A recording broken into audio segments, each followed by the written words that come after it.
Welcome to the Diabetes Podcast, where real stories meet real science, helping you take charge, not just take medicine. Today, we're opening up a conversation a lot of people avoid, but really shouldn't. Sexual dysfunction and diabetes. This isn't a sex talk so much as a blood flow and microvascular health talk. We'll unpack why changes in sexual function, erectile dysfunction in men, and decreased arousal, lubrication, or orgasmic response in women are often the earliest signal of endothelial dysfunction and cardiovascular risk, sometimes years before other complications or even a diabetes diagnosis. We'll explain nitric oxide's role, why pills can help but don't fix the root cause, and most importantly, what you can do starting this week to improve vascular health and see real-world changes quickly. If you've ever blamed stress, age, or yourself, this episode is for you. Let's go. Hello and welcome to the Diabetes Podcast. I'm Richie. And I am Amber. And Amber, today we're talking about something that nobody likes to talk about, but nobody more likes people to talk probably about it. should. We're talking about erectile dysfunction. Yes. A lot of times when this gets brought up during diabetes education appointments with people, it usually is towards the end of the visit, and usually somebody will say something about, will this make my manhood better? Or will this, I just have a touch of sugar, but there's just different, especially when I did my internship in South Carolina, there were just different ways of bringing it up that were more comfortable for people, which I found interesting. The level of secrecy and shame that could be around this. And I think a lot of times when I started mentioning, the eyes and the kidneys and microvascular complications, people would put two and two together and say, oh, will this fix that too? Because it's been an issue.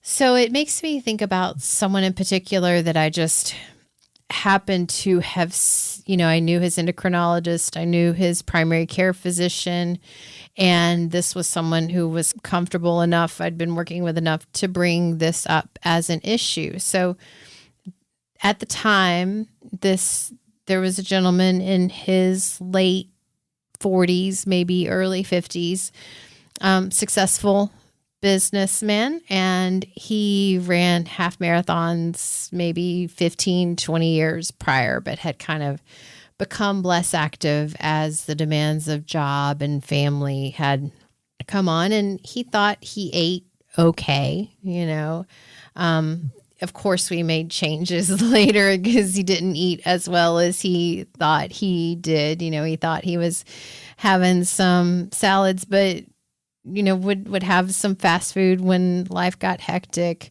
would go out to business dinners and of course, have a steak and different things. So, but even though he wasn't running half marathons, he wasn't sedentary. He wasn't overweight. He wasn't the person you picture if you've got some sort of idea in your head of someone who might be unhealthy. He didn't look any differently. And his A1C before we started working together had been creeping up for a few years, and he had prediabetes, nothing alarming, nothing felt urgent.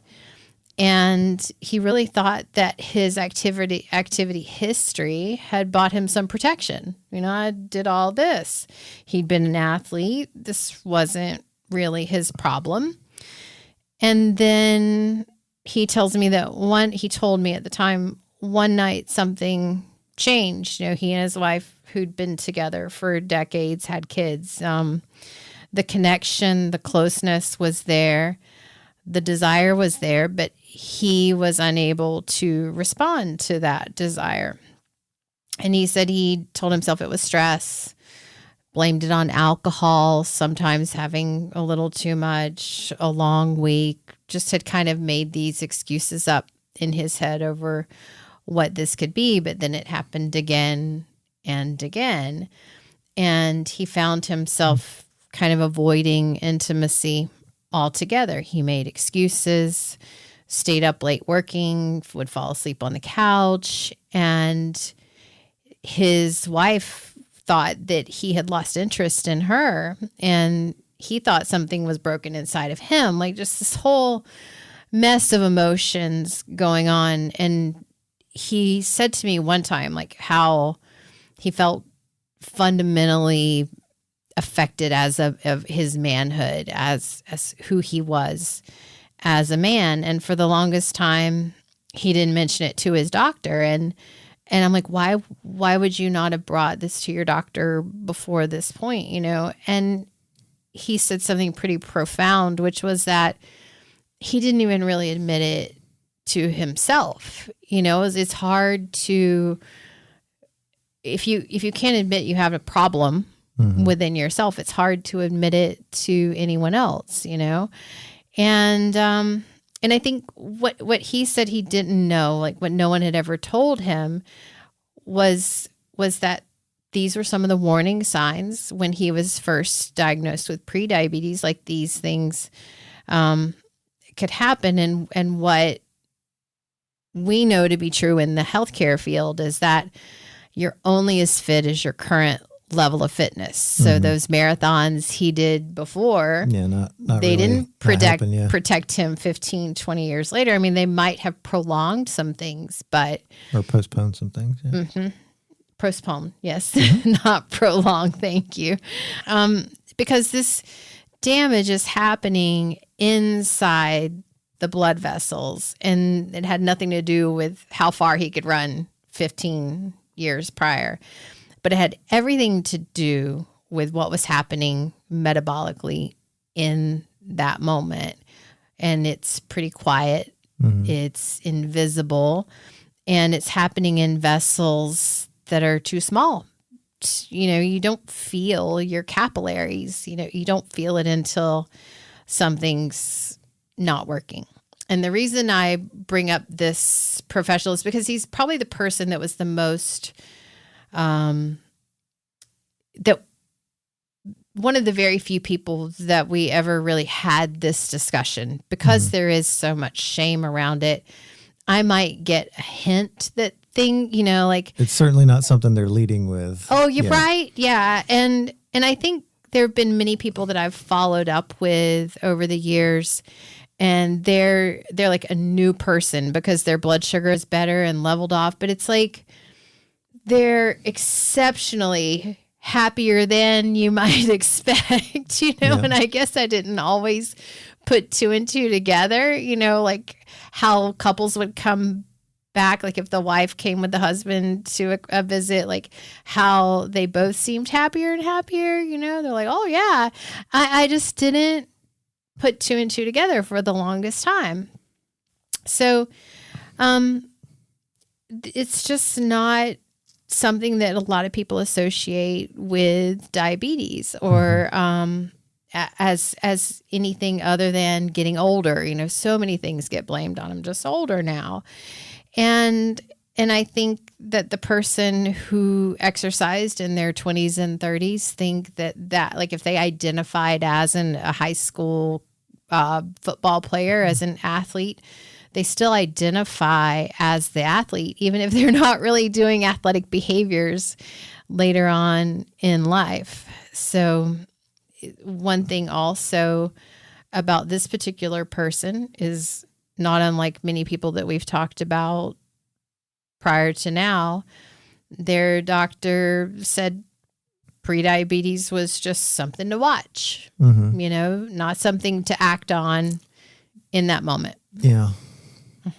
Same old story. Let's keep monitoring it as opposed to let's take action yesterday. Exactly. Yeah. And so because his story is so similar to anyone who might be listening to us, like if that's you and you're listening, if you've been told that your blood sugar is a little high, but you feel fine, if you're coasting on a healthy identity from a decade ago, If you've noticed subtle changes in your body that you've been explaining away, welcome.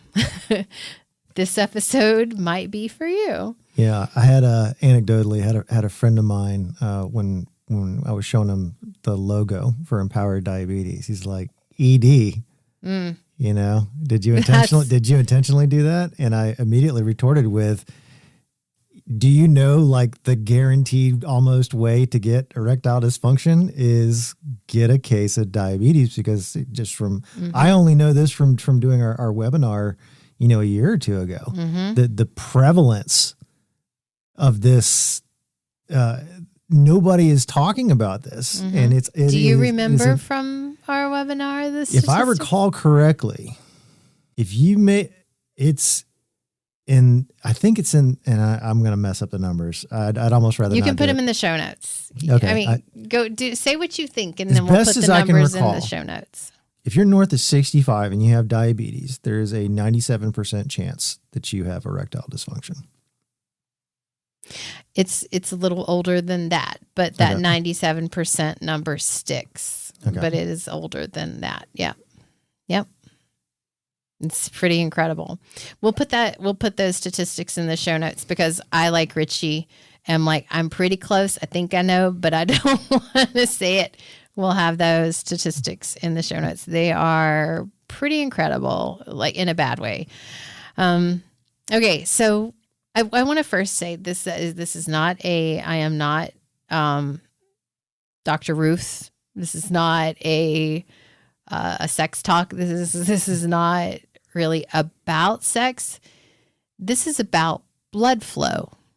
This is a blood flow episode. More specifically, in doing the prep for this episode, the kind of aha moment for me is it's not just about blood flow. It really is about microvascular health, right? And we've talked about, how the smallest capillaries are going to be the things that are affected first with diabetes and with cardiovascular disease, but specifically with diabetes.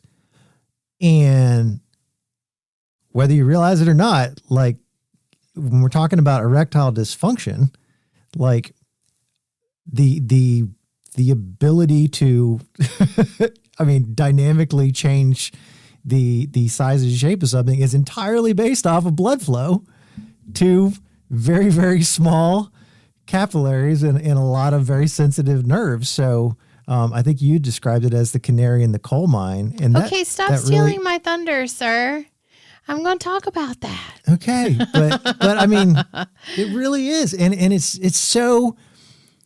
When you kind of look at it from that standpoint, it's like, duh, why don't more people? And I think the reason is many people probably notice it and never talk about it because of the shame component to it.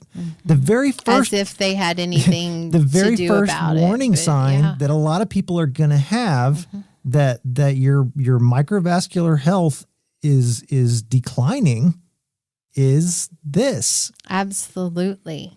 Sorry for stealing your thunder. Because no, you're fine. Sexual function for anybody. We're not, this is not just male-based erectile dysfunction, male or female. This is one of the most blood flow dependent processes we have. Yeah. It requires healthy vessels and not just healthy vessels, intact nerve signaling. So we've talked about the microvascular complications and how they affect the nervous system. And we've talked about diabetic neuropathy. Yep. And it's also about the ability to rapidly increase circulation on demand. Like, ooh, we're talking about a system that needs everything working in concert instantly and on cue. Yeah. So that is a tall order, no pun intended, or maybe. Let's keep it PG, Amber. Let's keep it PG. Oh, so yeah, when sexual changes show up in diabetes or prediabetes, they're rarely random. As you were saying, they're rarely just stress. They're rarely about your relationship. and even less common would they be about your attractiveness or your effort or your desires. They're often the earliest visible sign that circulation is being compromised throughout your entire body, which is the thunder you stole a minute ago. It's fine. It's fine. I'm not mad about it. You sound mad about it. Maybe a little bit. No. So for men, this can show up as a difficulty getting or maintaining an erection. And for women, it may show up as decreased arousal, reduced lubrication, which would lead to genital discomfort or a muted orgasm. Different expressions, but the same root cause. Yeah, not enough blood flow, blood pressure, all that other kind of stuff. Exactly. And speaking of that shame spiral, people think something is wrong with me. Mm-hmm.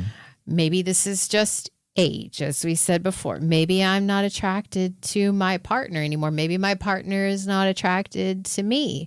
Maybe it's just hormonal. Oh my geez, at the hormone specialist, quote unquote, special that have popped in the social feed. And like, it's just incredible.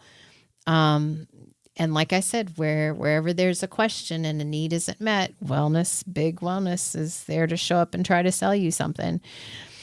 Maybe this is just how diabetes goes. You know, it comes part and parcel with having diabetes. But today we are going to be so super clear. We're going to yell it from your speakers that sexual dysfunction in diabetes is not about desire or effort or failure.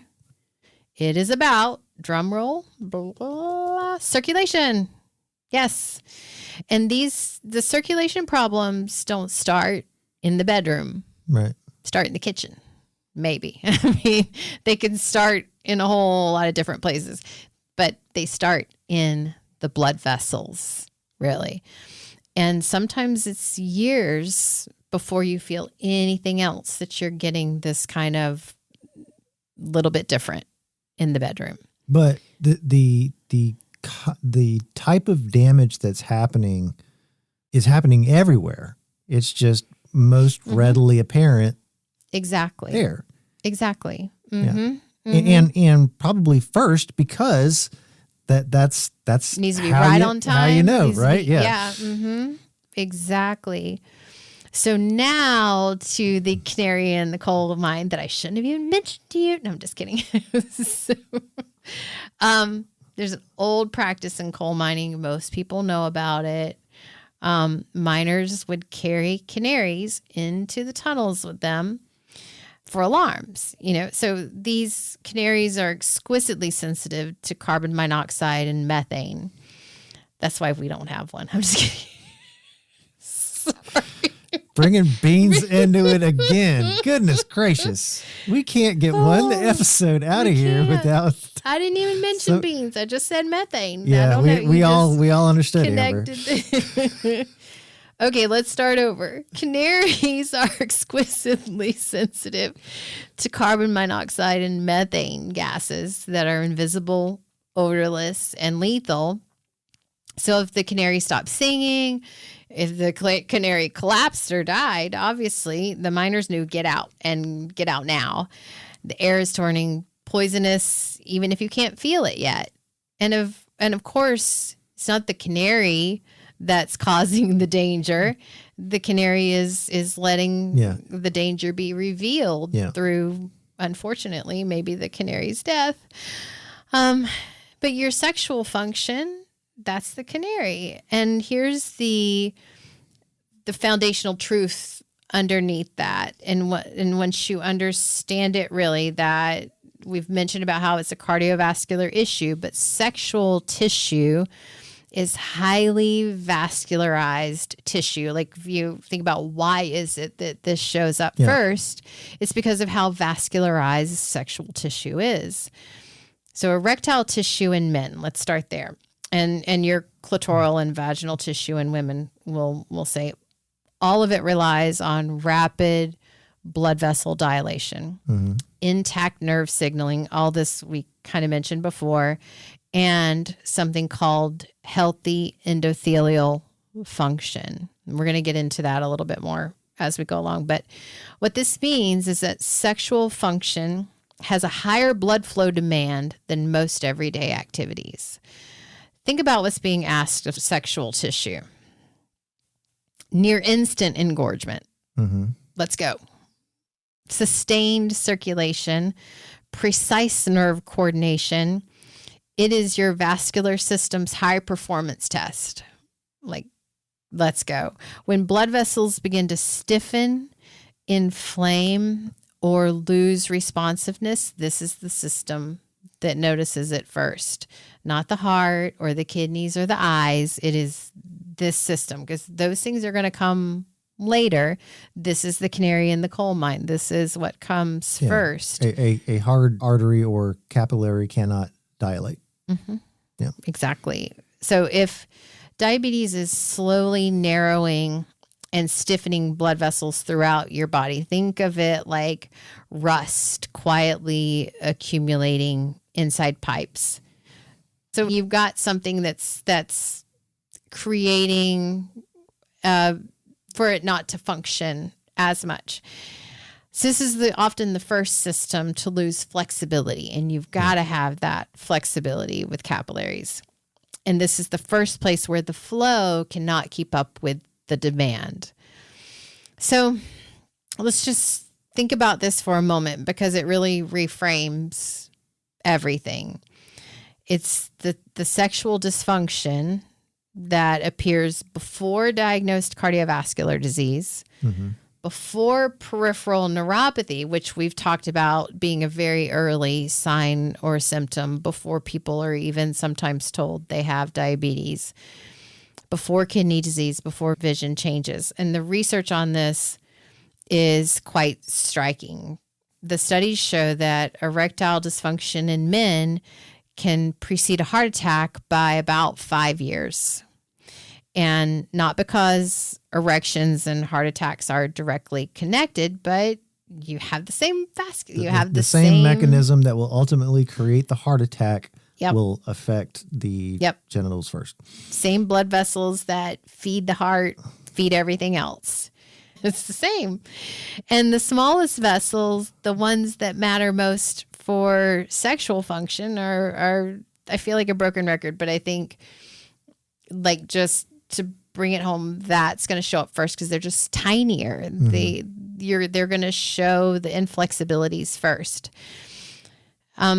So why that reframe matters so much is because if you've been in that shame spiral, if you've been blaming yourself, your relationship, blaming it on your age, your stress, your attractiveness, you've been looking in the wrong direction entirely. Like it wasn't your body failing you, it was sending a signal to you.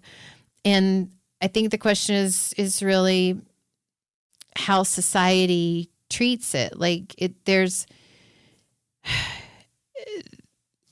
it's something you don't talk about much, if you don't understand that it's associated with your circulation or associated with your blood vessels, then of course it has to be XYZ. It has to be this. I think because it's tied to that identity thing. Oh yeah, that's going to be hard. Like if like tomorrow, rather than erectile dysfunction, we started calling it the first stage of cardiovascular disease.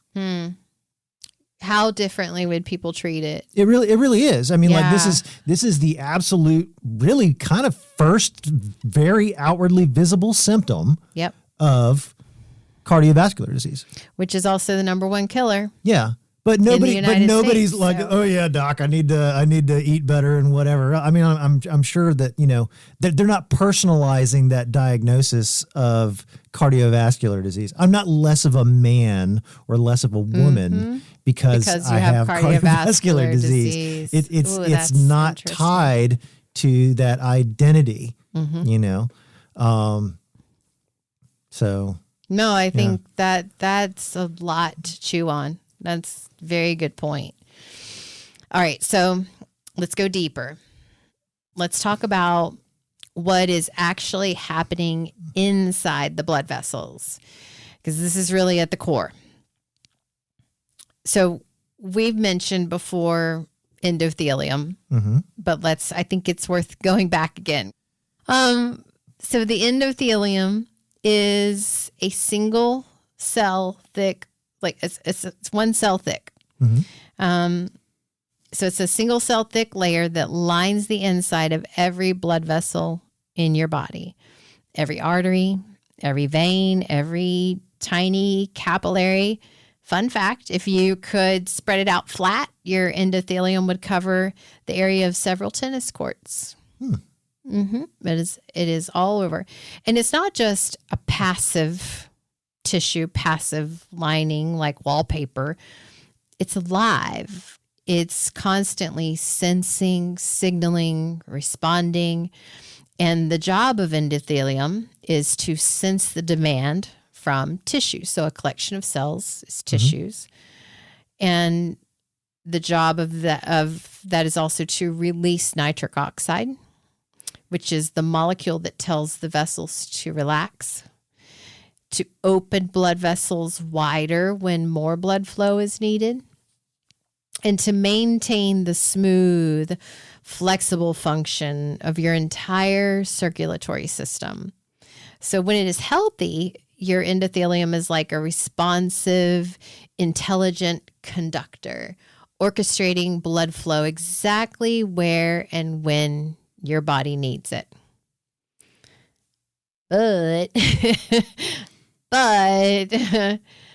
when there's insulin resistance, when you have diabetes from insulin resistance, something goes wrong. A lot of things. This endothelium can become damaged, inflamed, stiff, less responsive, less able to produce the nitric oxide signal that says, open up, let the blood flow through. And this process is called endothelial dysfunction. And we talk about that in a couple of other discussions that we've had so far. But it's one of the earliest, and I mean the very earliest consequences of metabolic disease. We're talking about changes that can begin in prediabetes, before you've ever been diagnosed with anything, usually about 6 years prior to diagnosis of type 2 diabetes. And in the United States, largely when doctors will not mandate a course of action change. So if you're hearing this and you're experiencing this, it's going to be on you to take action, because the typical response is going to be, let's see what happens until you get to full-blown type 2 diabetes, and then you're going to be on medication. But by that point in time, a lot of the damage has already been done. And we're going to talk about the damage and what can be done as well. So when the endothelium cannot relax properly, then blood flow cannot increase to meet the demand. And instead, the pressure rises. Tissues downstream don't get what they need, and the systems that require rapid, dramatic changes in blood flow, like sexual function, start struggling first. So when someone experiences difficulty with arousal or erection, what's often happening, as we've said, is not a failure of desire. It is a failure of the blood vessels responding to the signal. The brain sends the message, but the vessels cannot answer back. So here is, and then to what you were saying about damage is already done, because here's the fork in the road where people either feel hope or they assume it's too late. And the vascular system is not static. It is living tissue. And because it is living tissue, that means it's going to respond. And it responds much faster than most people realize once conditions improve. So we tend to think that healing only happens after the blood sugar numbers change, after weight loss, after the A1C drops, after the cholesterol improves, the HDL increases, the total cholesterol goes down, blah, blah, blah. Wait for the lab work to approve of our progress. Or wait for the lab work to say you are better, you know? And blood vessels, thankfully, don't wait for lab work. They respond to environmental change almost immediately. And here's what that looks like in real time. So within days, this is so exciting. Within days to a couple of weeks, the function of blood vessels can start improving. Not the structure yet. Structure is still this little inflexible, but the function can improve. The endothelium becomes more responsive because mostly the nitric oxide signaling improves, and the blood vessels can relax more easily, and circulation improves during demand. And this is why some people might notice improved erections, increased genital sensitivity, better lubrication, these things responding again before the A1C is even gone like 1/10 of a point, like days. So if I understand correctly, particularly as it relates to diabetes, what we're talking about, just due to the short timeline, is really well-managed blood sugars.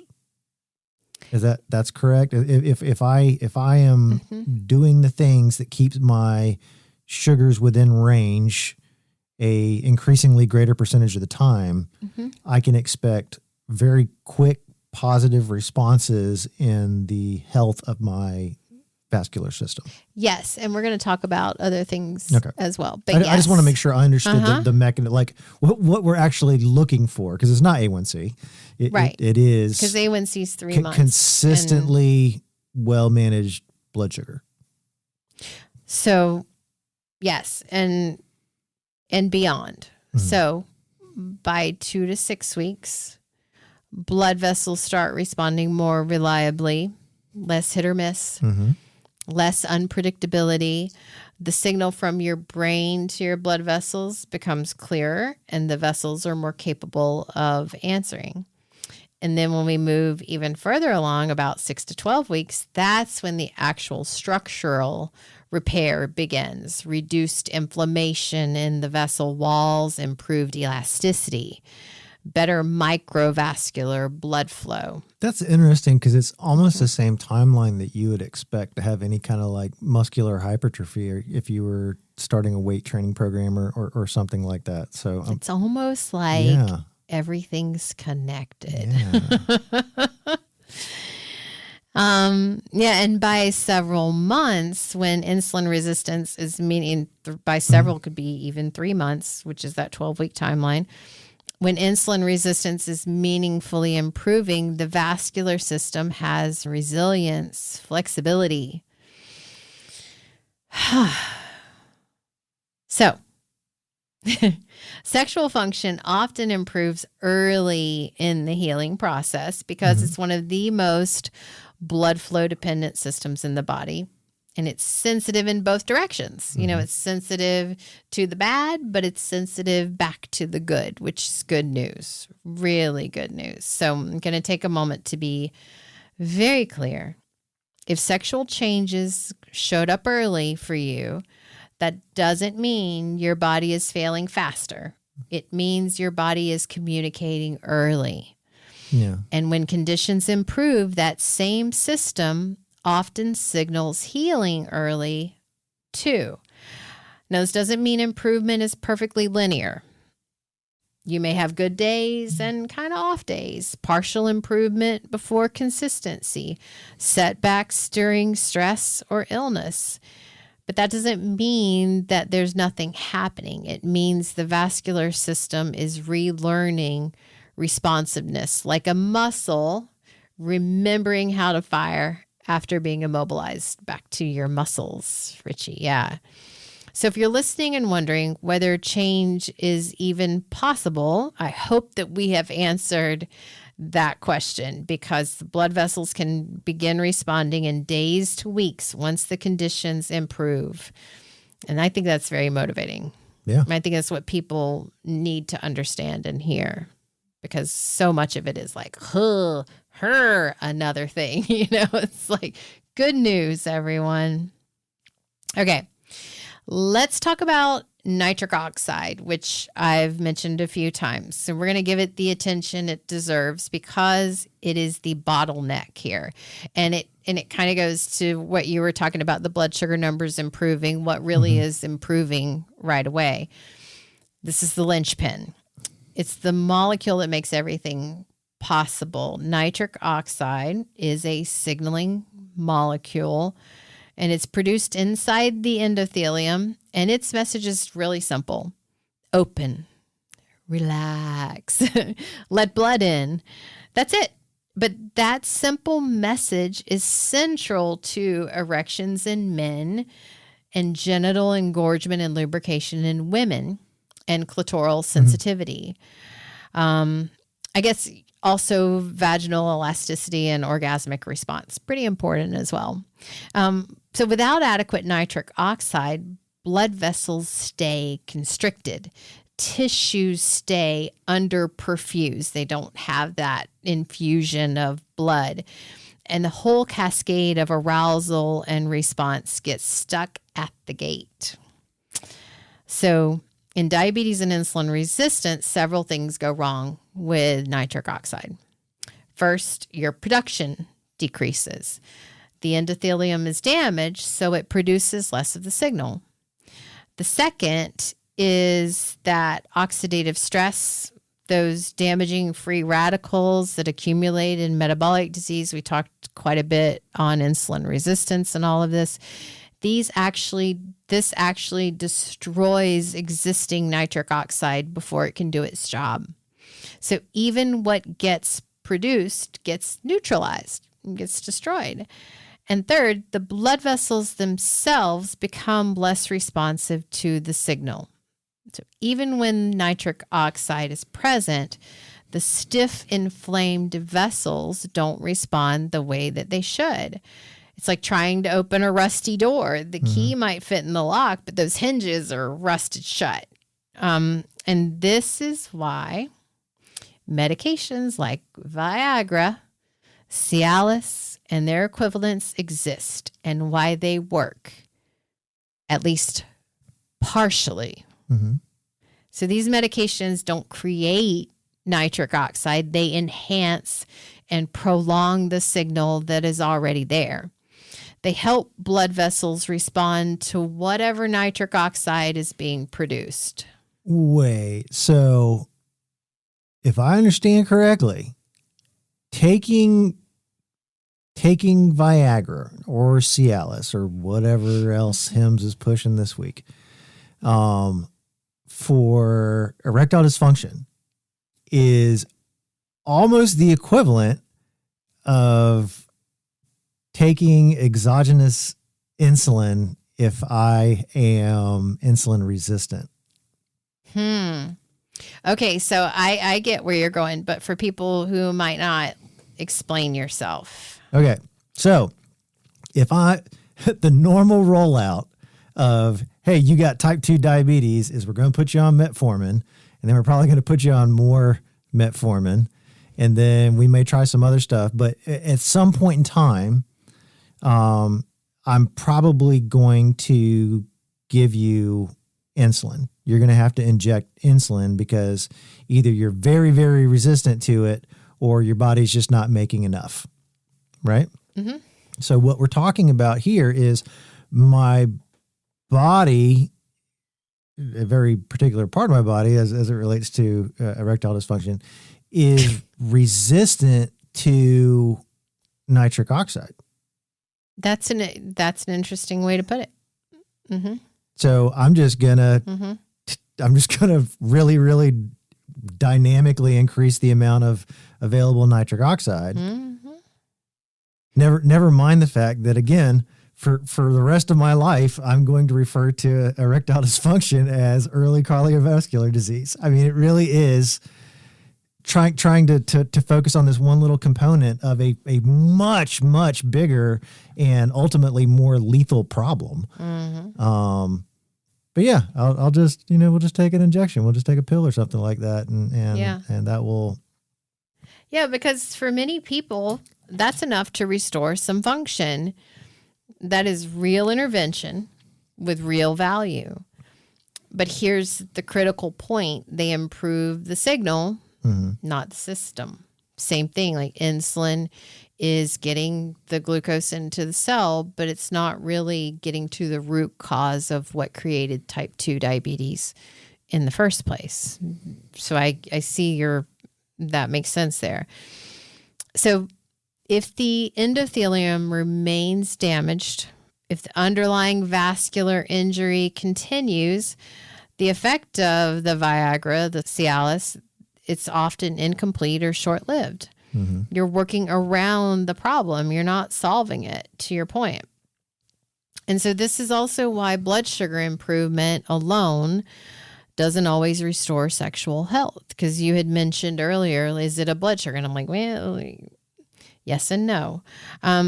You can lower your glucose, reduce your A1C, and still have vessels that are stiff and unresponsive. Mm-hmm. Those two can coexist at the same time, because it's the vessels themselves that must heal. And that requires more than just managing those numbers that show up on your glucometer or your continuous glucose monitor or on your lab report. So let's talk about how this shows up differently for men and women, because same root, but different ways in different ways that it manifests. That's what I'm trying to say. So let's talk about how it plays out in people's lives, because you've got different experiences for men and women. For men, sexual dysfunction typically appears as difficulty achieving and maintaining an erection, reduced rigidity, or slower response time. Because erections are way more visible and measurable than women's sexual health, this gets named really quickly. There's no ambiguity. Something used to work doesn't. End of story.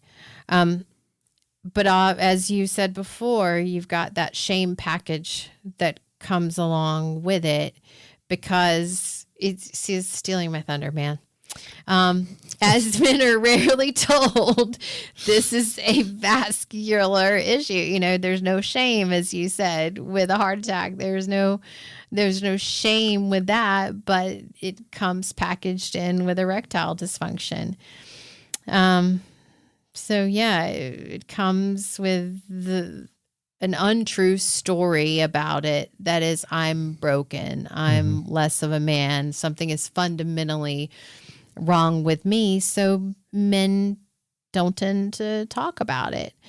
And studies support this. Studies show that men, the average man, waits years before mentioning erectile dysfunction to his doctor. If he ever does mention it, he's more likely to quietly withdraw from intimacy, to make excuses, and let his relationship strain under the weight of something that he can't explain and will not discuss. Mm-hmm.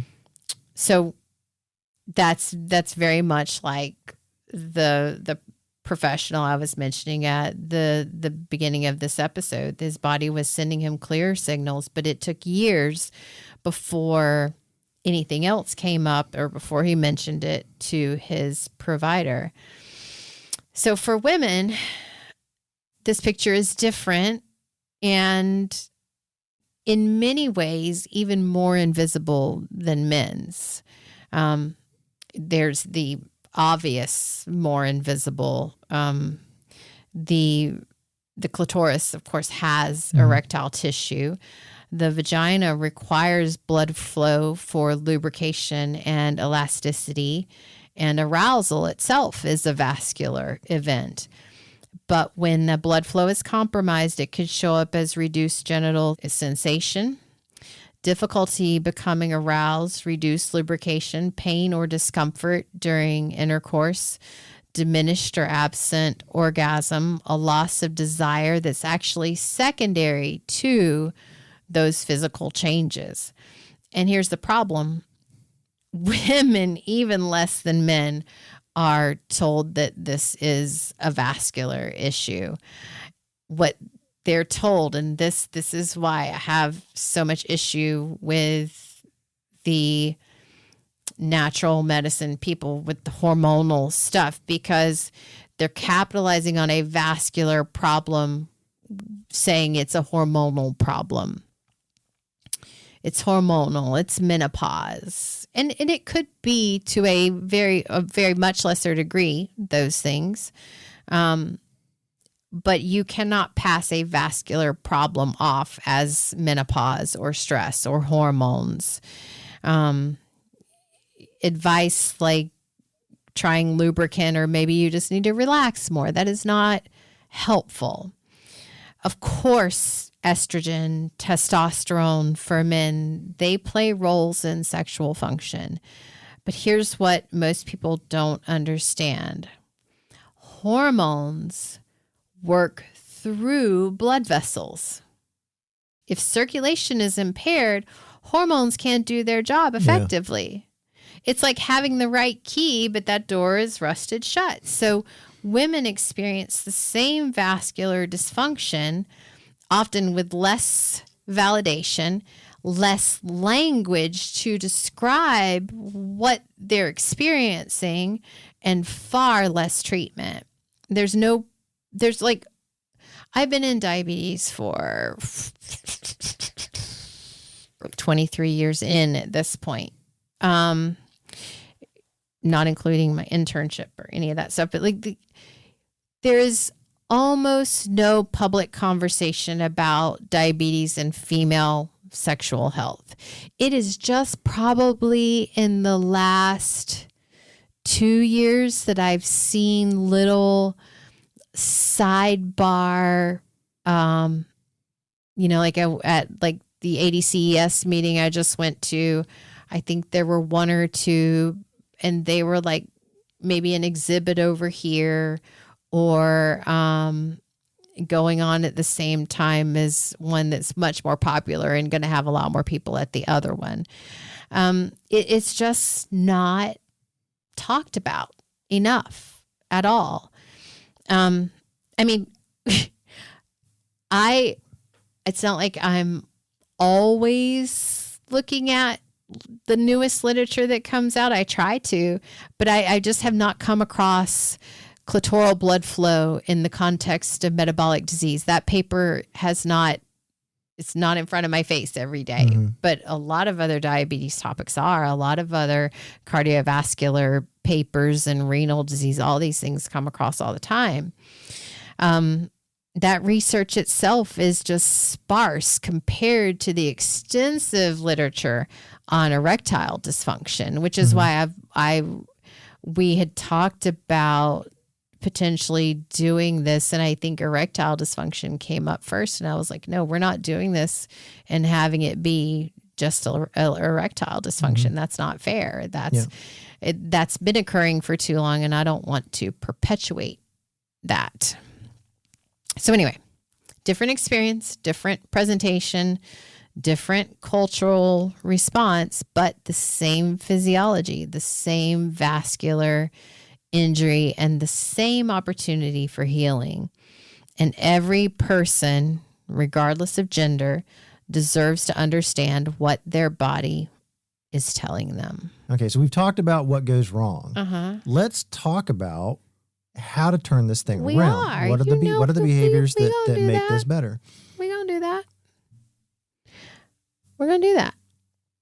So let's just talk about the blood sugar numbers, correcting those. That matters tremendously. Okay. But as I said before, it's not enough on its own to restore vascular health. Okay. So let's talk about. To me, this is heart healthy diet and good cardiovascular work. The same things that are prescribed. Same things we've been talking about. Yep. Because let's think about what injures blood vessels. Right. So, and then these things work together. in a bad way. So blood vessels are injured by chronic high blood sugar, but also insulin resistance itself, chronic inflammation. High blood pressure, I would imagine. Oxidative stress, sedentary behavior, processed inflammatory nutritional eating patterns, but you need active signals to repair, and those are going to come from shear stress from blood flow during movement, muscle contraction, improved nitric oxide production, reduction of visceral fat and the inflammation that generates, anti-inflammatory, nutrient-dense nutrition. So this is why you could have better numbers, a decent A1C, maybe even medication-assisted glucose control, but still feel off with the sexual tissues of the body because there's still a cardiovascular risk there. Okay, so let's talk about movement because you'd said, what can you do about it? Movement. If sexual dysfunction is a blood flow problem, then the most powerful intervention makes intuitive sense, movement. Because movement is what is training the blood vessels to respond again. And so every time you move your muscles, whether it is walking, lifting, swimming, cycling, even standing up and sitting down repeatedly, blood flow increases. Your muscles need oxygen, your muscles need nutrients. So the demand goes up and circulation responds accordingly. So when blood flows faster through a vessel, it creates something called shear stress. And that's gentle friction against the endothelial lining. And that shear stress is a signal. It tells the endothelium, wake up, produce nitric oxide, stay responsive because the stress is happening, stay on guard. And over time, repeated bouts of movement literally retrain blood vessels to function properly. So if it is the shear stress that is creating the stimulus to heal or to further develop the endothelium, I was originally thinking like zone 2. This to me sounds more like some bouts of zone 4 in there, getting some higher intensity stuff to get that signal appropriately high to stimulate the healing or the gentle friction. Walking. Gentle friction is enough. Okay.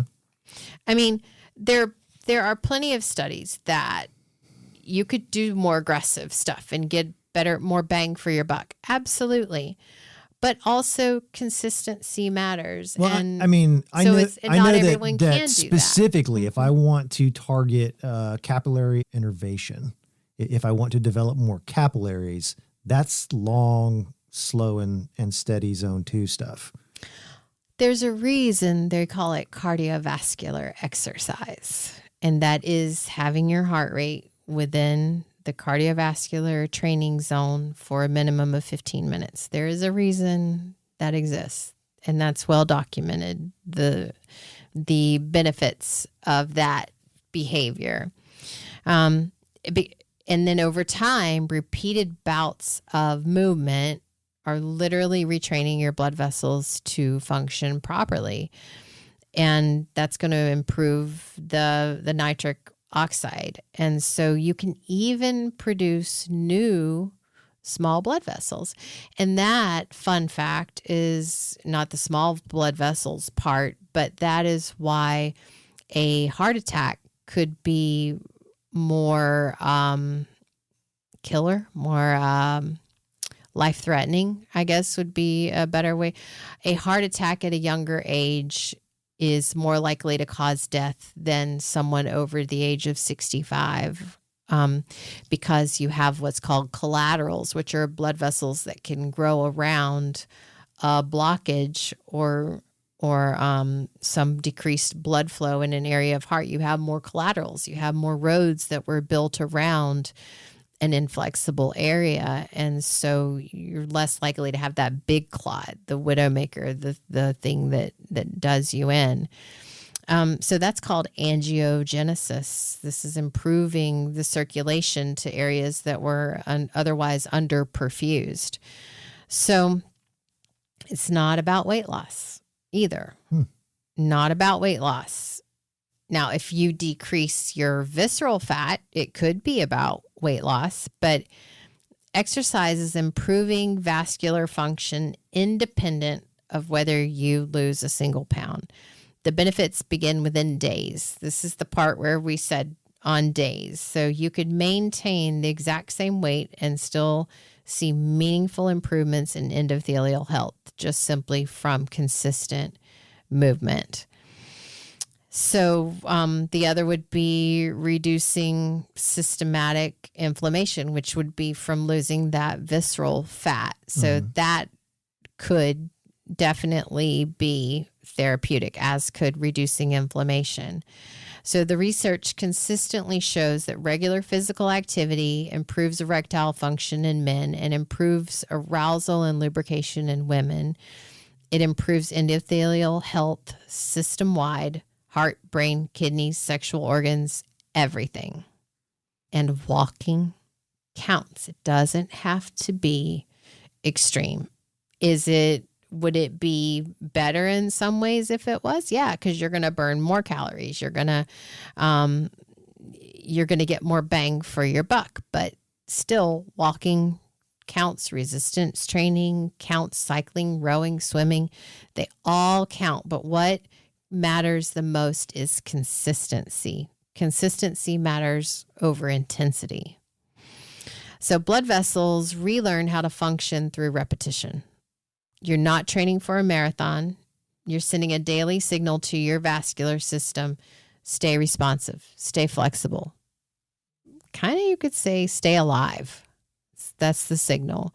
3 or 4 walks a week, some resistance exercises, movement that you can sustain that fits your life, that you're actually going to do. That is the intervention. It's just powerful beyond what most people realize because it speaks directly to the tissue that is struggling. I'm thinking, like, if there was a national effort to tie taking the stairs to sexual health, how jam-packed the stairwells would be. Yes, like 10 steps. Oh, that's one more good time you can have. Yeah, with your elevators with your would be falling apart from disrepair or just from not being used. Yeah. For people who are being honest with themselves, yes, that's true. Okay, so now let's talk about nutrition. My favorite part, nutrition as vascular support. So food can impact blood vessels directly as well. Every meal is a conversation with your endothelium. Certain patterns worsen endothelial dysfunction. Ultra-processed foods, I'm talking to you, the kind that really would be your fast food places, also a lot of your supermarkets, even in the frozen food section, different places, tend to be inflammatory. High in refined carbohydrates, that means very simple, broken down, mechanically separated carbohydrates. Low in protective compounds. Chronic overconsumption of these foods create an internal environment where blood vessels struggle. More oxidative stress, more inflammation, less nitric oxide, everything we've talked about. Mm-hmm. Other patterns support repair. So this is where the focus will be if your desire is to repair your endothelial function, repair your sexual function. Fiber-rich plant foods feed beneficial gut bacteria that produce compounds supporting vascular health. We've talked about fiber and cholesterol and helping your cholesterol numbers. Leafy greens like spinach, arugula, and beets are naturally rich in nitrates that convert to nitric oxide in the body. So they essentially give your bodies that raw material they need. What if they labeled arugula and beets as nature's Viagra? I'm just like, we're going to be rolling out some stuff here in the near future. The sexual health diet. I mean, ooh, good Lord. Yeah. Yeah. If you're interested in the sexual health diet, let us know. we can hook you up. So your polyphenols, remember that word?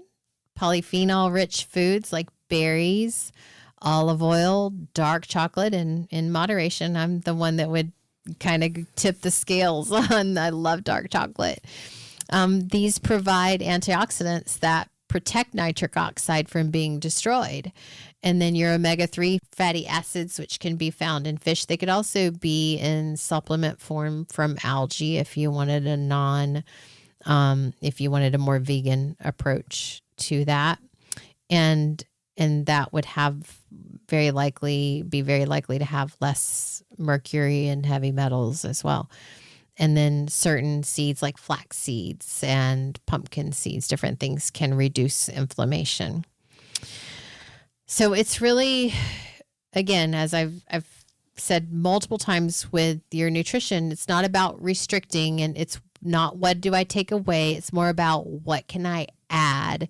It's not about perfect eating or eliminating everything enjoyable from your life. It's not about like, hey, you'll have a sex life, but you'll hate your dining life. It's about just adding in things that can be helpful.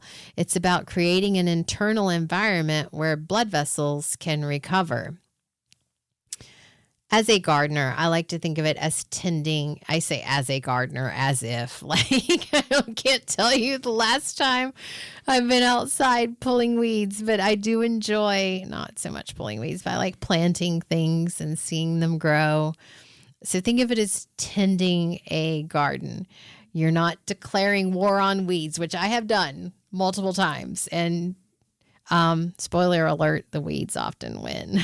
So you're nurturing the conditions where healthy plants can grow.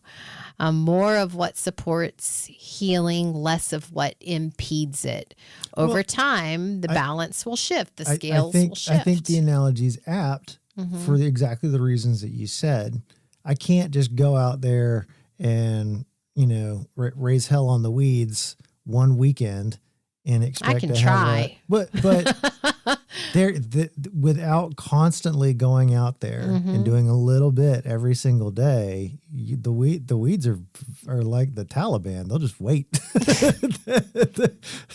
They're very, very Someone patient. else will replace a different type of weed. Will replace them in a different season. Yeah. So it's gonna have to, like you said, the consistency is especially key with this. You got to do it. Pretty much every day. You gotta keep moving. And the vascular system will respond in kind. Give it consistently good food, not occasionally good food. Yeah, and people often notice changes in energy and mental clarity and sexual function, obviously, when they mention it, before traditional metabolic markers, before you see those things shift, because the vessels are responding to the change in environment immediately. Even if the downstream lab measurements, all of these things take longer to reflect it. And the whole food is medicine saying that can be so cliche, but it really can. Food can promote healing. Yes, that's a better way to put it. Yes, very much so.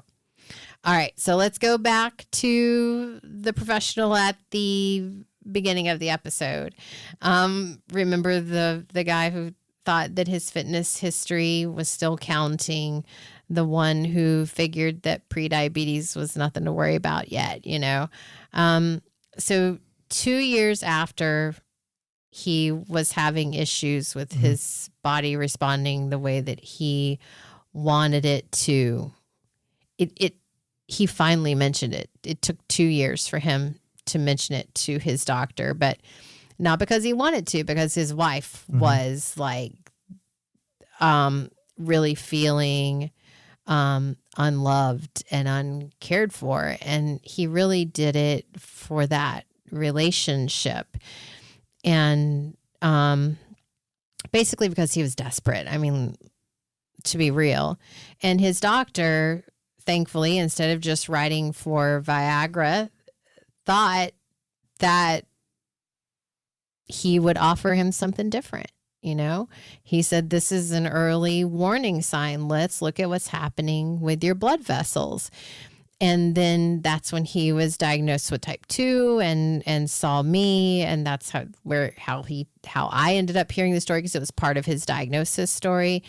So his vascular system was struggling, and he made changes, not overnight, not perfectly. He started walking every morning. He shifted his eating patterns, got more fiber in, started eating more fruits and vegetables. He lost some weight, not this dramatic weight loss, but very meaningful, especially around his midsection. And he got put on a couple of oral medications in the meantime as well. And within weeks, their sexual life was better. And I remembered seeing them at a 6-month kind of follow-up, and it was a completely different couple, like I had mentioned in the beginning. But the biggest thing was he stopped internalizing as a me problem. You know, it really separated the shame from what was going on. Like, he understood it was diabetes all this time, because in a very short period of time, he was like, whoa, I have my life back. Like, he was just like kicking himself that he suffered with this for 2 years and allowed it. Like, and then there comes the shame of how he allowed it to affect his relationship. For some, it's like, just stop. The shame doesn't serve anyone. And that's true for anyone, whether it's the person in the story or you. Shame does not serve any purpose.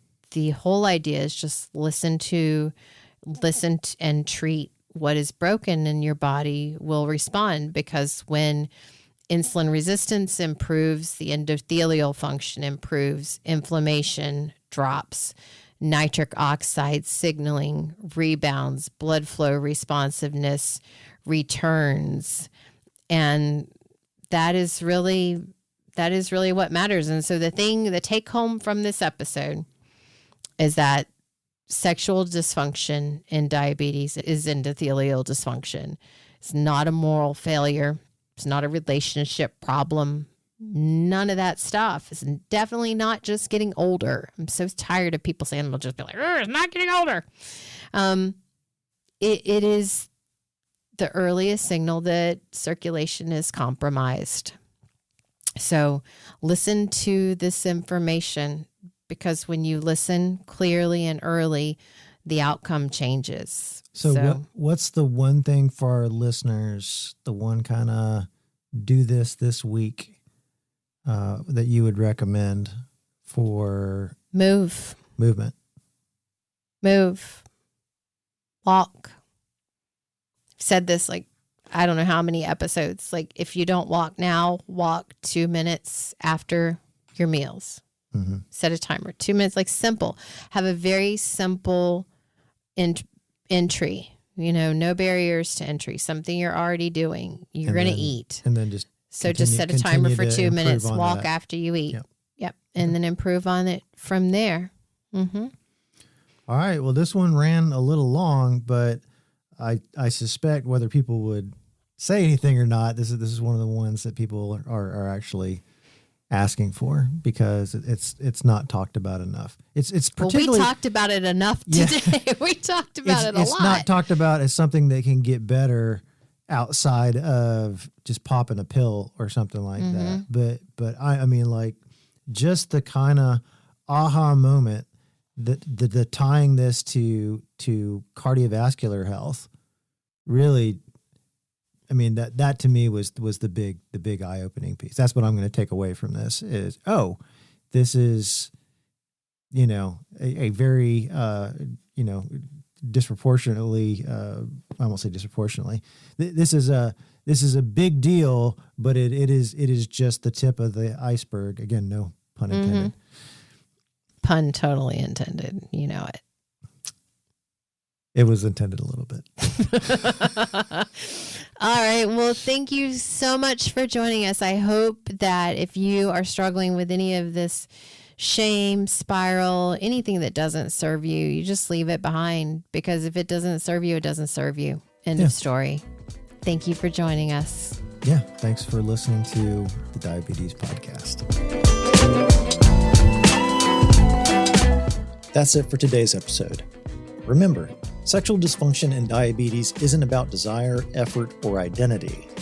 It's a circulation issue, and often the canary in the coal mine for cardiovascular health. The good news? Blood vessels are living tissue, and they respond fast.